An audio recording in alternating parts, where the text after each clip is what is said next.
Pilipinas, ang oras po natin, alas 6:34 ng gabi.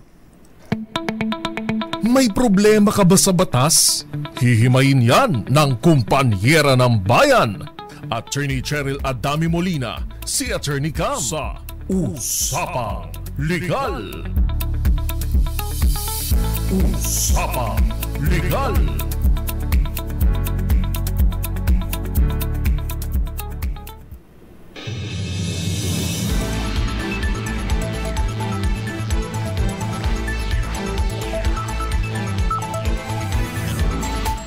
Magandang gabi po Luzon, Visayas, Mindanao. Welcome po sa ating programa. Kasama na po ang inyong attorney. Ako po si Attorney Cam. Para sa DZRH, una sa Pilipinas, una sa Pilipino. Magandang gabi po. Kamusta po kayo ngayong gabi? Pauwi na po ng inyong mga tahanan. Yung mga iba nasa biyahe na po.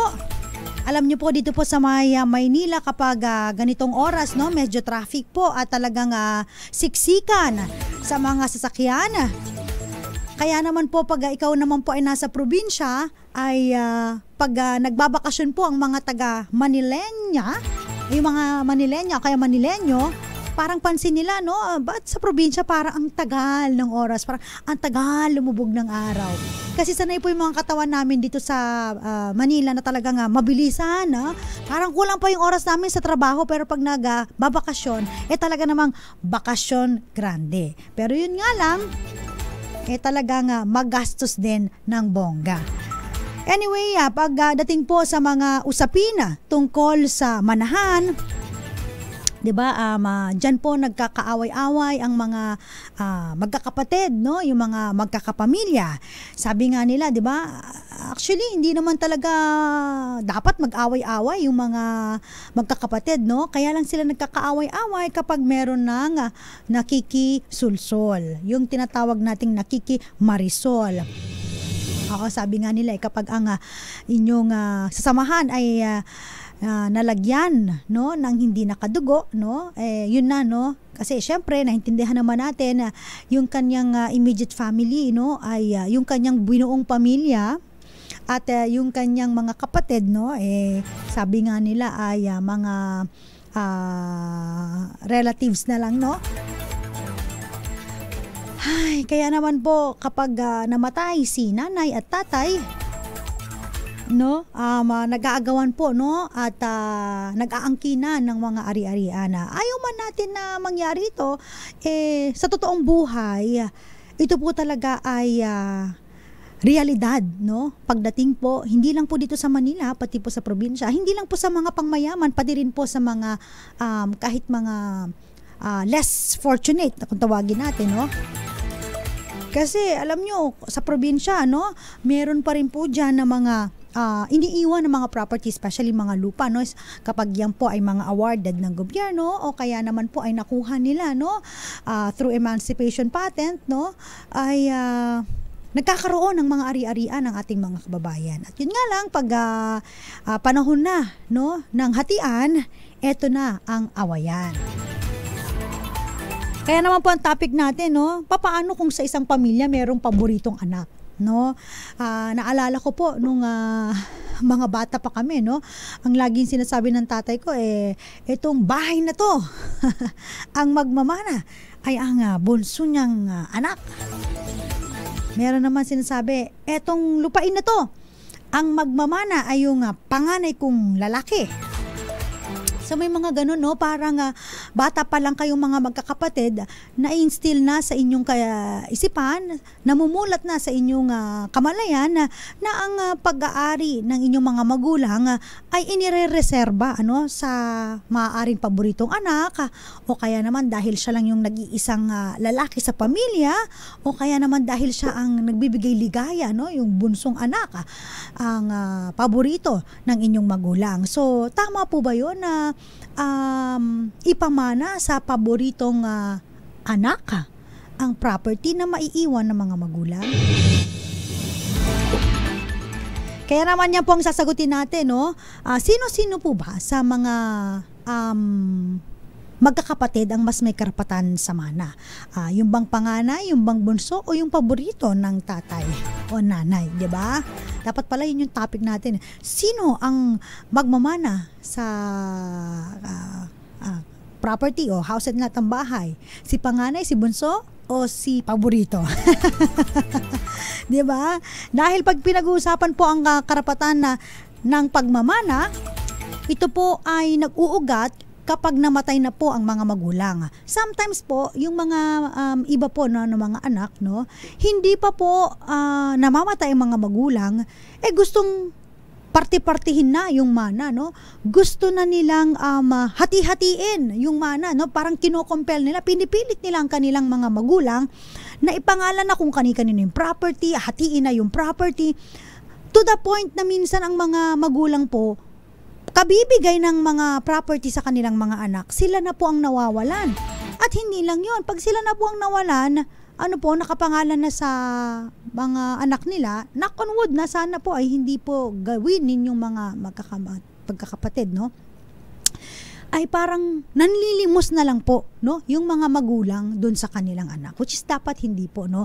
Unang-una po, ang mga naipundar po ng mga magulang sa kanilang pagtatrabaho, sa kanilang paghihirap nung sila po ay mayroong pang kakayanan o sapat na kakayahan upang magtrabaho, ay dapat po sa kanila lamang. Ano po? Ibig sabihin, kung sila ang nagmamay-ari ng property, hanggat sila po ay nabubuhay, meron po silang karapatan na i-dispose ang property, ibenta ang property, iparenta ang property, no?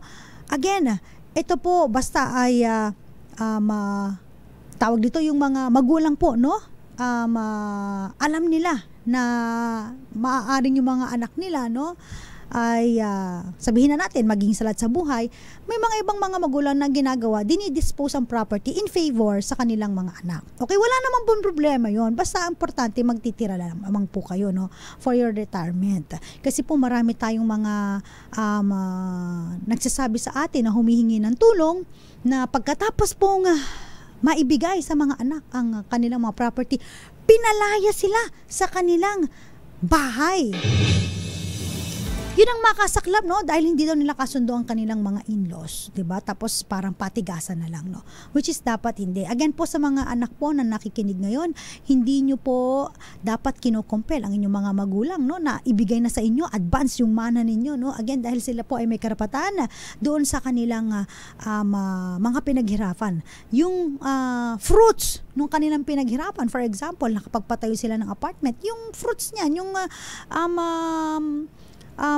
yung mga renta niyan, dapat sa kanila yan. Ang nangyayari kada pintuan, iba-iba ng renta. In fact, yung retirement pay na dapat i-enjoy nila pag nakuha nila dun sa kumpanya, dini-distribute pa sa mga magulang, ay sa mga anak, tapos kinokompel pa ng mga anak na dapat merong kaming share. So doon na po away-away. At hindi lang yun, minsan, no, pag mapapansin nila, bakit ganito, bakit ganyan, mas lamang si paborito, mas ganyan. Di ba dapat pantay-pantay lamang? Oh, yan po, no? So sa katanungan na pwede bang ipamana ang property sa paboritong anak? Ang sagot naman po dyan ay pwede. Pero dapat po hindi po mai-impair, no, ang legitim ng inyong mga compulsory heirs. Ibig sabihin, meron po kasing nilalaan ng batas, no, para po sa mga anak, no, sa mga compulsory heirs, at kung wala mang anak, no, siyempre sa mga magulang, doon sa ari-arian na inyong naipundar. Okay? Kung halimbawa po, no, na eto na reserba na, no, na ireserba ang mga marami kayong properties na reserba po yung kalahati doon po sa inyong mga compulsory heirs, yung free portion na tinatawag natin na pwede mong ipamigay, at kung nandoon po, no, may property doon na gusto mo ibigay sa paborito mong anak, pwede naman po yun. Pero kung wala pong last will and testament, hindi po dapat, no, na dahil si paborito lamang o kaya si panganay o kaya si bunso ang sinabi na magmamana, siya lang ang magmamana. So by rule of succession, dapat po lahat po, no, kung walang last will and testament, meron pong mga share na binabanggit po ang ating saligang batas, ang ating civil code, kung paano po hahati-hatiin ang property. Bakit kaya nilagay nila ito, no? Dahil alam nila na kapag may namamatay, tapos hindi magkakasundo-sundo, mag-step in of course yung sa batas. Ano ba sinasabi ng batas? Ilang ba dapat porsyento ang akin? So kung halimbawa kayong magkakapatid, namatay na ang nanay at tatay, kayong magmamana ng property ng inyong mga magulang. So hindi lang po pwede po na porkit si ate, siya yung paborito, o kaya naman po si kuya, siya daw yung panganay na lalaki, o kaya naman si bunso, siya yung pinagbilinan, siya na yung magmamana. So walang ganon, no? May mga iba naman na parang nag-aaway-away na mga magkakapatid, sinasabi nila, no? Si ate naman, nakaka-LL ka naman nakakaluwag-luwag ka na nga. In fact, may sarili ka ng bahay at lupa, bakit ka pa nakikiagaw dito sa share ng mana ng nanay at tatay namin? So may mga ganon, no? So yung iba naman, ako na nga yung pinaka wala dito. Kayo lahat kayo may naipundar na kayo. May lupa ka na, may ganyan ka na. Kanya-kanya kayong pundar. Ako wala akong naipundar. Kaya dapat papupunta sa akin ang mana kaya naiwan ng property ng ating mga magulang.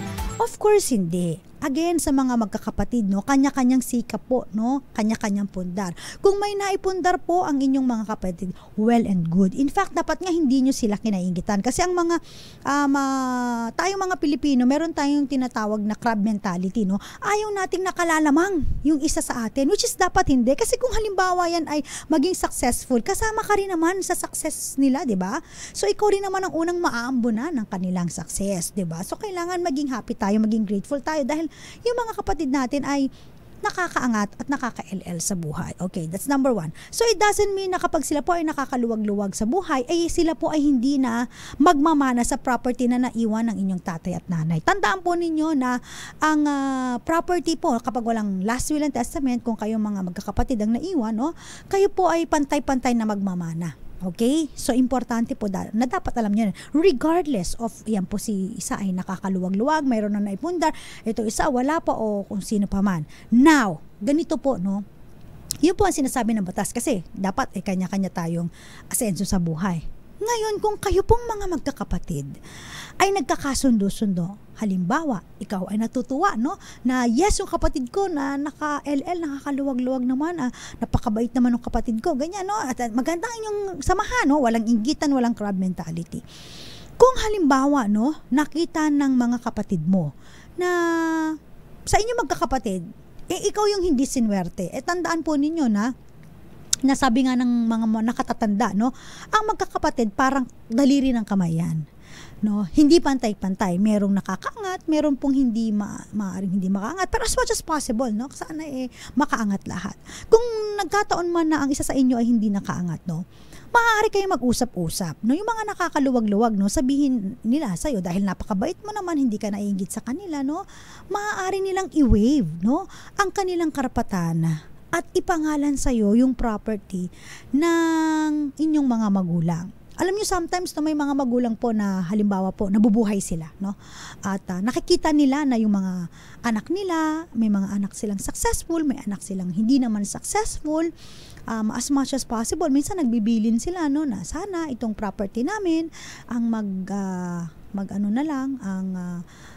magpundar na lang, o kaya naman ay manatili dito sa bahay, yung kapatid nyo na hindi nakaalagwa, no, hindi nakaalwan sa buhay, no. Minsan may mga ganon, no, na sinasabi ng magulang pero namamatay po na walang last will and testament. So by default, sila po ay pantay-pantay, pare-pareho.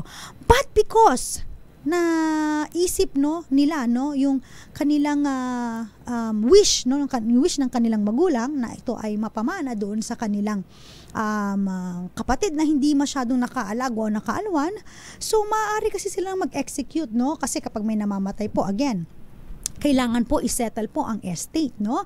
So, pwede silang magkaroon ng settlement of estate with waiver of rights, no? Ibig sabihin, wini-waive na nila, i-donate na nila sa kanilang kapatid yung property na ito na kanilang minana. So may ganun pong mga instances, no, na kung halimbawa 4 na magkakapatid, 3 silang magkakapatid na medyo nakaalwan-alwan sa buhay, tapos yung isa ay hindi at binili ng kanilang magulang na ibigay na lang dun sa kanilang kapatid na hindi naman nakaalwan sa buhay, at pumayag naman po, no, yung itong 3 kapatid. So they will execute extrajudicial settlement of estate, no, at i-waive nila in favor dun sa kapatid nila. Para naman dun sa titulo ng lupa, ang mangyayari, dun na mapupunta sa kanilang kapatid yung property. Hindi na sa kanilang apat, doon sa isa na lamang. Okay?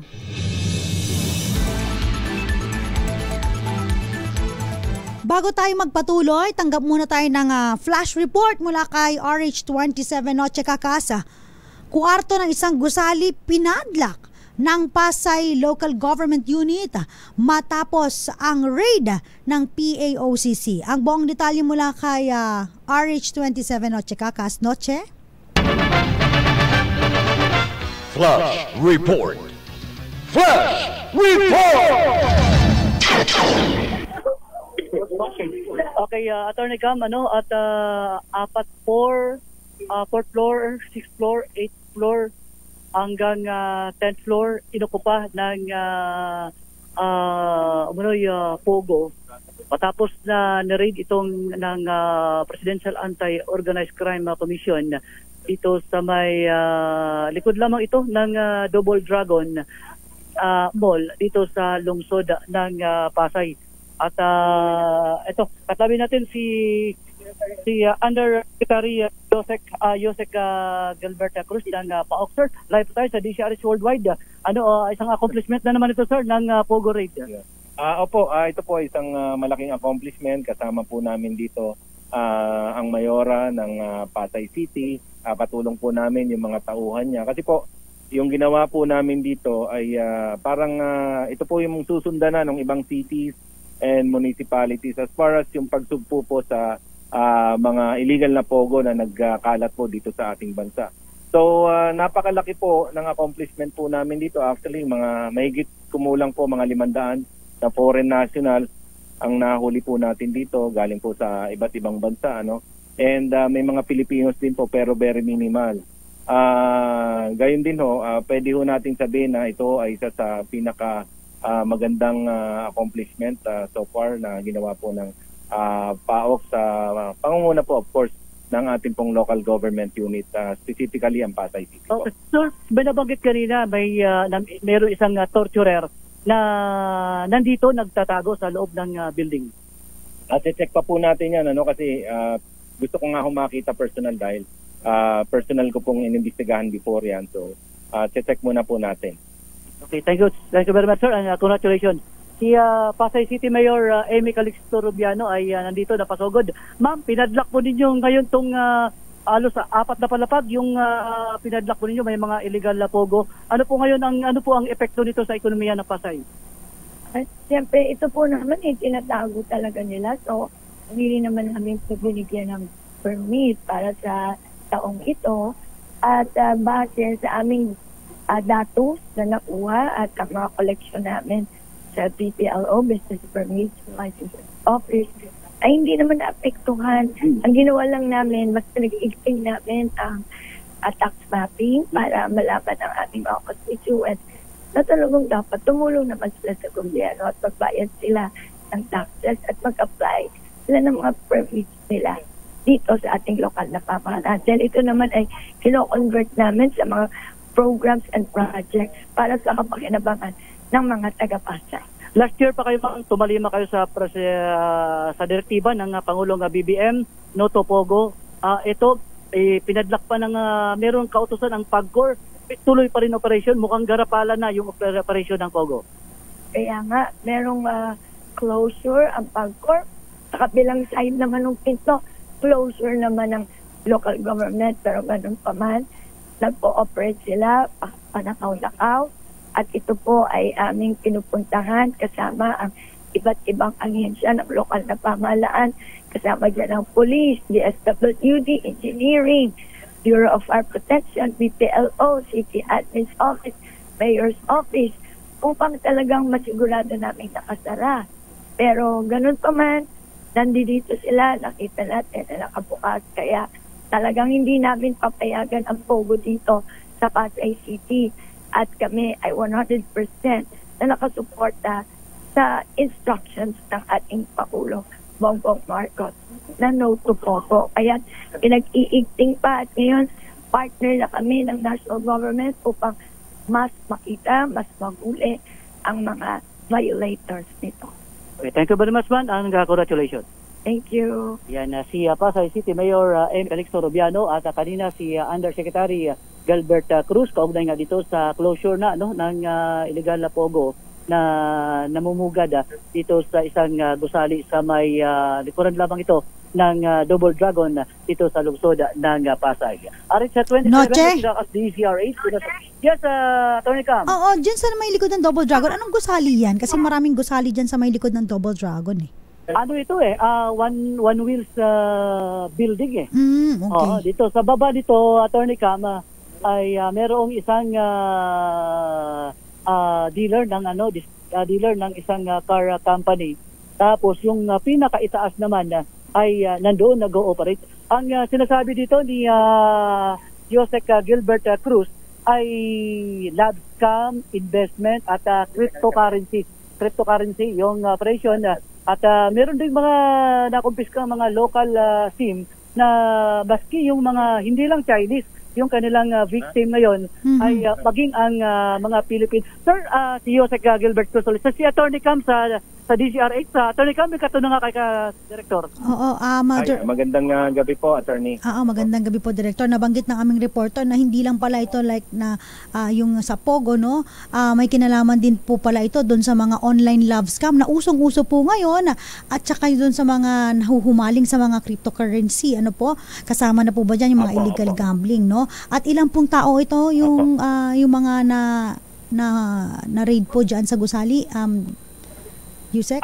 Ang bilang po namin nasa 437 po plus may mga Pilipinos po. But karamihan po nang nagtatrabaho sa mga computers, yung sa lab scam nila, sa cryptocurrency scam, tsaka yung pong investment scam, mga foreign nationals po. So Yusek, may mga foreign national din po kayong mga nahuli dyan sa raid? Opo, nasa may kulang-kulang po 500 yung mga foreigners po. Yung mga foreigners po, ano po mangyayari sa kanila? Sila po ba ay madedeport after investigation? Yun ho, hinihintay lang natin yung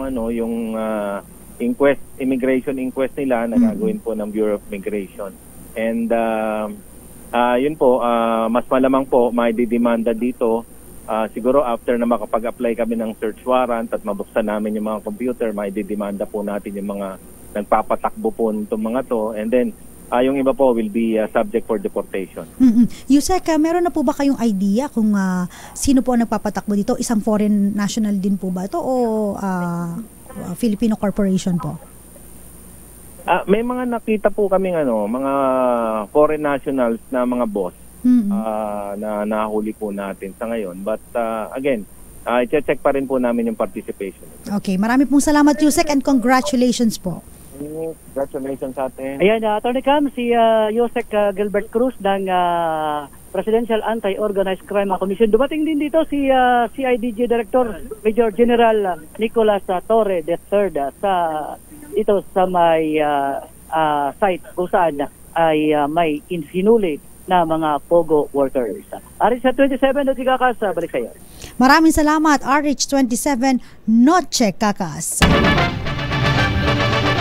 Flash Report.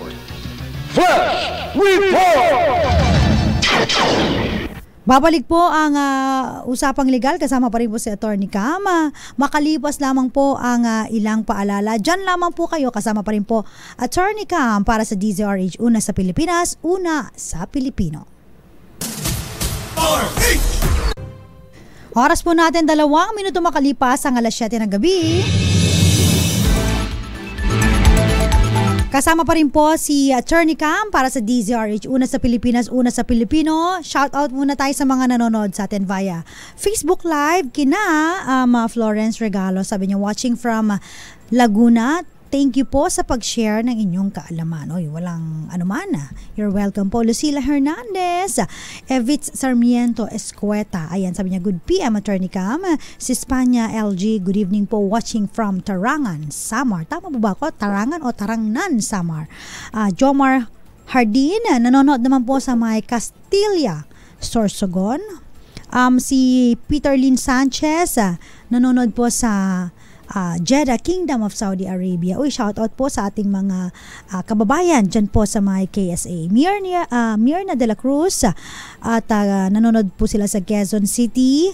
At syempre shout out din po kina Papa Will, kay Mama Jovita and kay Nanay Connie na ayan, mga number 1 fan yan ni Attorney Cam.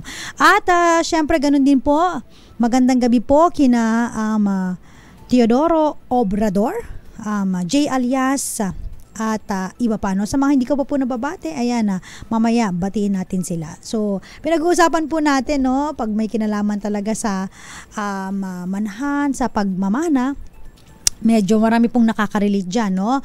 Again po, ang karapatan po ng pagmamana ay nagte-take effect lang po kapag namatay na po ang mga nagpapamana, no?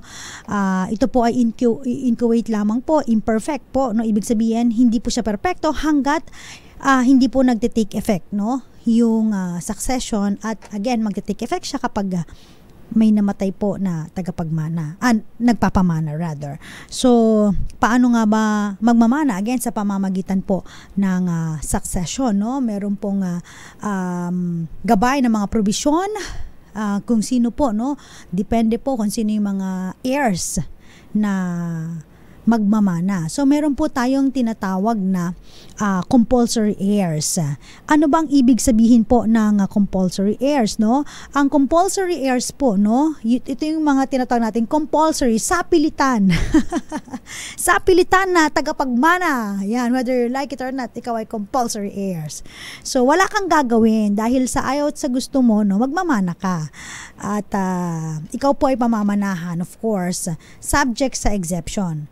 Halimbawa na lang kapag merong renunciation o kaya hindi mo tinanggap yung mana. Kung ayaw mo tanggapin ang mana, okay lang. Okay lang naman. Pero sino ba nga ayaw, no? Kapag ikaw ay pinamanahan. Unless otherwise, yung pinamana sa'yo, puro naman pala problema. Okay? Kasi may mga ganun po, no? Ipinamamana o kaya po dinotonate, pero meron pong mga kaakibat na mga stress, no? Merong mga parang burden yung property. So, pwede ka namang tumanggi. So, binibigyan ka ng option. Kung gusto mo mag-renunciate, walang problema. Okay. O kaya naman, maaari kang matanggalan ng mana sa pamamagitan ng disinheritance. Ano naman yung disinheritance, no? Kung meron pong legal na rason na nakapaloob po, no, dun sa mga provision sa ating batas, kung ang isang compulsory heirs po ay o ang mga compulsory heirs ay tinatanggalan ng mana, so meron po itong mga form, no, na tinitignan po, at saka yung mga dapat na sinusunod, no. Again po, sino po yung compulsory heirs? So yung mga compulsory heirs po, nakareserba po yung portion nila, no. Kung halimbawang may last will and testament, hindi po pwede galawin ito ng magpapamana yung portion nila. So usually po, no, sino ba itong mga compulsory heirs? So syempre andyan po ang asawa, no? Andyan po ang mga anak, no? At when I say mga anak, pasok po dito yung marital children tsaka non-marital children. Ibig sabihin, ang mga anak po na sila po ay pinanganak sa loob ng marriage o kaya outside marriage, no? Nagbabago lamang po, nagdi-differ lang po dun sa share nila, pero sila po ay compulsory heirs. Kasama rin po, no, sa heirs yung of course yung mga magulang, kung halimbawang wala po, no, yung mga descendants o yung mga anak, no. So sa course ng ating buhay naman, no, 'di ba? Ang mga magulang ang unang pumapanaw kaysa dun sa mga magulang mo, no, kaysa dun sa mga anak mo, no. So pag nandyan po ang mga anak, hindi na po magmamana ang mga magulang. Okay? So yun po, no, yung mga lolo't lola kung tawagin, no. So ito po yung tinatawag natin na compulsory heirs. So again po, ano po ba yung mga bumubuo ng mana? Again, andyan yung mga properties. When I say properties, pwede po yung real properties. Ito yung mga hindi nagagalaw, katulad po ng mga lupa, mga condominiums, mga house and lot. Ang hirap naman pong itulak yan. Mga personal properties. Ayan, kasama of course yung mga sasakyan, alahas, of course, no? Siguro mga mamahaling gadgets at kung ano-ano pa. So, yan po ang bumubuo ng mga personal properties. So, ang inheritance po, kasama po dyan yung mga properties o kaya yung mga rights, no? Yung mga nabili ng mga magulang mo, nasasabi na, may rights kami dyan. At saka yung mga obligasyon ng mga tao sa kanila which are not extinguished by death. For example po, may utang si ganito, no? May utang pero meron silang loan agreement, pinautang sa kanilang kakilala o kaya kapitbahay o kaya kamag-anak, no? By their death, hindi naman po na-extinguish yung utang. So, magpo-form yan dun sa may estate ng mga deceased o yun ang nagpapamana. So, ang mga may karapatan po magmana, usually dyan po, yung mga anak, no, kapag patay na yung nanay at tatay. So yun nga lang, kapag yung mga anak po ay hindi nagkakasundo-sundo, gulo po ang nangyayari at hindi lang yan, no, ang relasyon nila, no, ay nasisira at ang hirap na i-mend, no. Kaya nga sabi nila, no, kapag halimbawang namatay either nanay o tatay, no, sa burol pa lang dapat nag-uusap-usap na sila, no? Kasi mga mababait pa po sila dyan. Medyo okay pa yung usapan, reminisce pa nila yung mga kabataan nila, yung mga ginagawa nila sa buhay with their parents, no? Kasi pag medyo natapos na yung burial, no? Ang nangyayari after ilang months, no, pag nag-usap-usap na to settle the estate, yan na, nag-aaway-aaway na sila, no, hindi na sila nagkakasundo-sundo. Maigi sana kung merong isang kapatid na mag-mediate, no, ibig sabihin siya yung yung parang mag-uusap sa mga like for example, no, classic example yung kay yung Quezon family, di ba, no? Si Eric Quezon, if I'm not mistaken, yung umasikaso nung estate nung kanilang yumaong tatay, no? Of course, na si Comedy King. So yun po, no?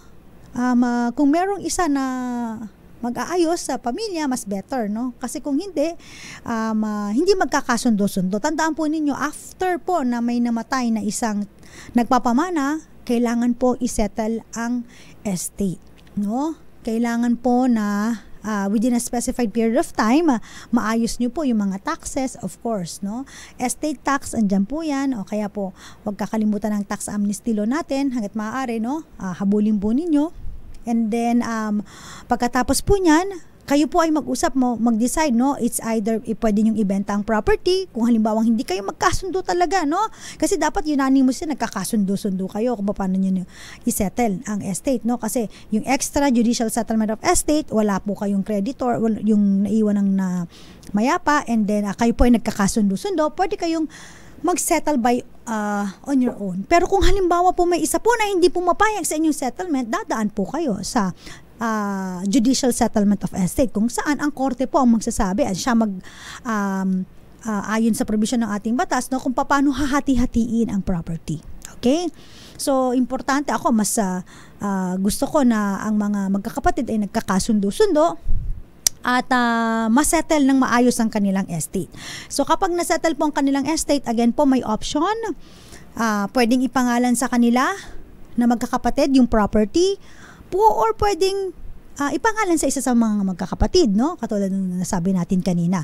Ang advantage po kasi, no, na isa na lang yung may burden ng property, yung isang kapatid na lang, at least, 'di ba? Kasi kung apat pa kayo, pag halimbawa magkaroon ng bentahan o kaya hindi nyo rin na-settle na naman yung estate, yung mga anak ninyo, yung mga apo ninyo, sila naman mag-aaway-away doon sa property kapag sobrang dami po ng may-ari ng property. Yun po ang mahirap, no? As much as possible, mas maganda isa lang sa magkakapatid, no, yung may-ari ng property, kasi kalaunan pag hindi po na-isettle yan, yung mga anak ninyo magpipinsan ang mga magkaaway-away. So anong gagawin po? May option po na ipangalan sa isang kapatid, or yung isang kapatid, bibilihin niya yung mga share ng kanyang mga kapatid para sa kanya ipangalan yung property, no? Para lahat happy. Basta ang sinasabi ng batas, pag walang last will and testament, kayong mga compulsory heirs, pantay-pantay dapat ang inyong hatian sa pagmamana. Walang lamangan. So, hindi ibig sabihin, ikaw ang paborito, ikaw ang panganay, ikaw ang bunso, no? Ikaw na, automatic, na magmamana, no, ng inyong ari-arian. So again, gusto ko lamang pong i-reiterate ulit-ulitin sa inyo na hindi nyo po pwedeng kumbinsihin, i-compel, no? Pilitin ang inyong mga magulang na ibigay na ang share ninyo sa mana dahil wala pa po kayong mana hanggat wala pa pong death, no? Hindi pa po nagte-take effect. At knock on wood, no? May mga cases na ito napabalita naman, no, sa radyo na kung saan yung nanay tsaka yung kanyang anak ay hindi nagkasundo. So, ang ginawa nung anak, no, parang pinagplanuhan na ipapatay ang kanyang nanay, no? Kung naalala niyo po yung balita na yon, nakakalungkot, no? Kasi dahil nga magte-take effect yung pagmamana, nakakaisip, no, yung mga anak ng mga ganito. Pero tandaan po ninyo, andyan po ang disinheritance. Kapag napatunayan po na kayo po, no, ay nagplano na patayin. Nagplano lang to, ha, kahit na hindi po naging successful ang pag-attempt ng pagpatay, no, kayo po ay pwedeng ma-disinherit, no. Kayo po ay hindi pwedeng magmana. Napaka-ingrato naman ng isang anak, no, na magmamana pa sa kanyang magulang matapos pagplanuhan ang pagpatay sa kanyang mga magulang. So, yun po, no, marami pa tayong pag-uusapan. May kinalaman pa rin po again po sa pagmamana ng property. Dito lamang po sa DZRH. Muli po kasama pa rin po ako po, si Attorney Cam. Shout out din po sa mga nanonood sa atin sa DZRH television at sa DZRH TV 4K live stream dyan po sa my YouTube. Sa mga nanonood po sa atin sa Sky Cable Channel 129, Signal Channel, ayan, Destiny Cable Channel, hi Lakay, Ninong Lakay yan Cable Link Channel 3, Bicol CATV System, TVZ Cable Network, JP Cable TV, and Madera Cable TV. Again po, pinag-uusapan pa rin po natin, no, yung mga pagmamana ng mga magkakapatid. Paano naman daw po kung halimbawa, no, merong isang kapatid na hindi nasama doon sa samahan o kaya doon sa settlement of estate. May mga iba po kasi, no, anong nangyayari po? Nagkakaroon po ng settlement of estate with deed of sale, no? Ibig sabihin, nakapag-settle yung mga magkakapatid, tapos binenta na lang nila yung property para hindi sila magkagulo-gulo. Po pwede naman po yun, no? Kumbaga, para hindi na maghatian. Sa'yo yung CR, sa'yo yung kwarto, akin yung sala, no? Sige, benta na lang natin. Tapos yung mapagbentahan, maghati-hati tayong magkakapatid. Po pwede naman po yun. So again po, ang kailangan nila extrajudicial settlement of estate with deed of absolute sale. Okay. Papaano kung halimbawa, no, merong isang silang kapatid na hindi nila naisama. So, nagsettle sila, yung isa, hindi nila binigyan ng share. Kasi siguro, kaaway nila, hindi nila feel ang ugali, masama ugali, or whatever. Nasa malayong lugar, maalwa naman ang buhay, nasa ibang bansa. Pag ganun po, no, anong mangyayari kapag halimbawa, merong isang na-exclude na tagapagmana. So, again po, yung na-exclude na tagapagmana, meron po siyang 2 years, no, after ng settlement and distribution para mag-seek ng bagong settlement na kasama na siya. So, ganun po, no? So, again po, wag po nating hahayaan na merong mga heirs na ma-exclude natin. In fact, no, kung kakilala ninyo yung mga non-marital children ng inyong magulang, isama po ninyo sa hatian. Okay? Yun naman po ang importante doon, no. Ang hirap kasi kapag halimbawa, no, na-exclude siya, hindi niyo sinama, tapos mababaliwala yung inyong yung inyong pinasok o yung inyong extrajudicial settlement of estate. May mga iba naman po, no, may kinalaman sa tinatawag natin na mga adopted children, no. When I say adopted children, dalawa po yan. It's either dumaan po sa tamang proseso o sinunod po sa apelyido. Okay. Alam niyo po sa probinsya, marami po, no, yung mga iba dyan, kapag halimbawa walang anak, no, sinusunod sa apelyido yung mga kamag-anak nila, no, na maraming anak, tapos parang sa kanila for the lack of better term, no, binibigay yung bata, no. So ang gagawin, ipaparehistro na anak ng mag-asawa, when in truth and in fact, hindi naman talaga. Hindi nila biological child, no? And then, later on, nagkaroon sila ng sariling anak. Alam mo, sa probinsya, naniniwala ako pag nag-alaga ka ng anak, di ba? Bigla ka na lang magkakaroon ng sariling anak. Kaya nga sometimes yung mga ibang mga kapitbahay, di ba, pinapahiram yung mga anak nila, isang gabi lang, tapos para dun sa mga hindi magkaroon ng anak. And then, yun, nakakaanak po talaga sila. I don't know the scientific reason behind it, no? Sabi, may mga kasabihan pa nga, kapag halimbawa, inihian ka ng bata, no, ng baby, tas di ka magkaanak. Wag mo daw,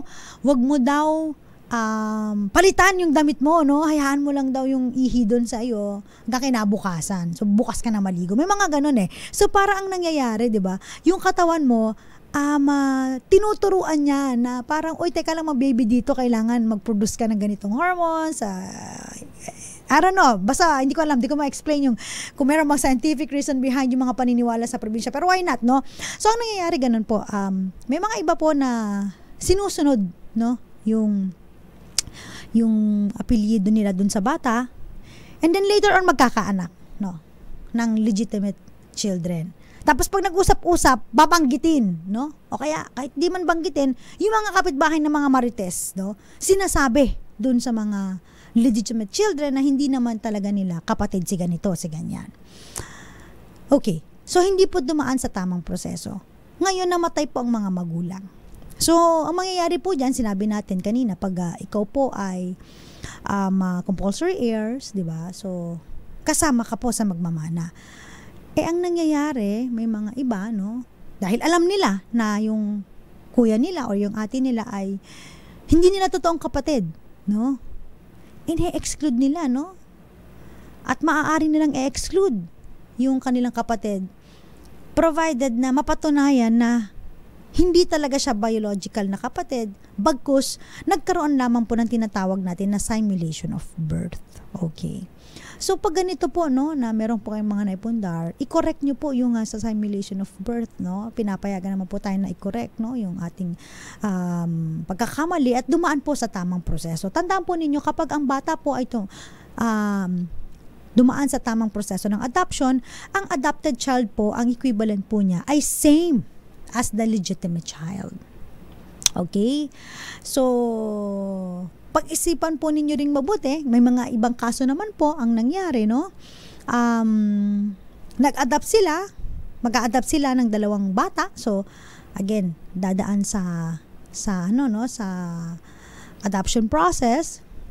Kung halimbawang magkaroon sila ng isang anak, biological child, so hati-hati yung tatlo sila, no? So, yung dalawa na hindi biological, medyo mas malaki yung kakaining share kaysa dun sa isang biological child nila, no? So, may mga ganun po, no? Ay, ako, walang problema. Basta inadapt mo yan, dapat pantay-pantay ang pagmamahal mo dyan. Hindi porket sila ay hindi mo adopted, ay hindi mo biological child, gusto mo mas malaki dun sa biological child mo. Tandaan po ninyo, ang pag-adapt po, no, ng isang bata, no, voluntarily, dapat po mahalin nyo sila kapantay ng pagmamahal ng inyong biological child, no?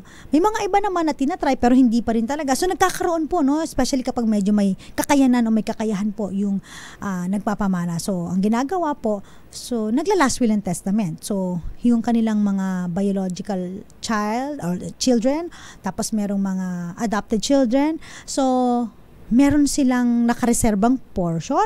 So, yung kalahati ng estate na nila, nakareserba na dun sa kanyang mga anak, no? At dun sa free portion, dun na lang binibigay dun sa biological child or biological children yung maaaring mas meron pa o mas malamangan yung kanilang mga adopted child. So may mga ganun pong mga scenario o kaya di kaya naman, no, yung mga paborito nilang anak, mas malaki yung nakukuha. Kasi nga naman, mas maganda yung treatment sa kanila. So may mga ganon, depende po. Again po, binibigyan po ng laya ng ating batas yung mga nagpundar ng kanilang mga ari-arian na ipamahagi yung free portion sa nais nila. In fact, kahit nga hindi sa anak nila, kahit hindi sa paborito nila, kahit sa ibang tao na nakatulong sa kanila. So may ganon po, no? So importante po na malaman ng mga iba na ganun pala kapag mana ang pinag-uusapan. Again po, medyo masalimuot kapag sa law school po itong course na to ay hindi lamang po isang SEM, no? Talagang napaka daming series of subject para lang dito sa subject na ito, no? Yung talagang succession, wills and succession. Yan. Shoutout nga pala dun sa teacher ko, si Teacher Uribe, si Attorney Uribe. Yan. Anyway, marami pa tayong gusto sanang i-tackle, pero siguro next time na lang. Huling pagbati lamang tayo sa mga nanonood sa atin ngayon. Ayan, para naman na makita ko. Wait lamang po. Ito, shout out po kina Gael Enriquez. Sabi niya, di ba, magpundar para sa sarili, huwag umasa sa pamana, hayaan niyo ang magulang na mag-enjoy ang pinaghirapan nila. Very good. Eduardo Narvaez. And si Joseph Abalos, si Jericho Ferrer. Sabi niya, next month ng March, birthday ko po. Gusto mo mag-guest dito? Pwede naman, bumati ka lang.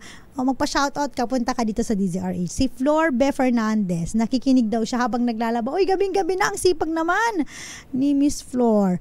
Lenny Danzala, nanonood naman po sa Hong Kong. Magandang gabi po sa inyo. At shoutout sa mga overseas Filipino workers natin na nanonood sa atin at laging nakikinig sa atin para naman na meron tayong ma-impart na maikling kaalaman na when it comes to legal information and legal education. Ayan. Kay Nessa Arimado, magandang gabi rin po. At sa lahat po na nanonood sa atin sa DZRH TV 4K live stream. Thank you so much.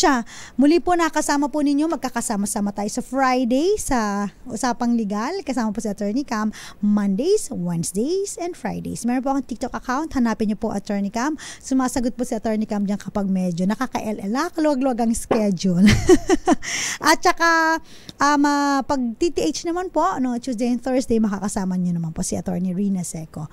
So, again po, mula po sa DZRH, nakasama po ninyo Attorney Cam, una sa Pilipinas, una sa Pilipino. Magandang gabi po. Bye!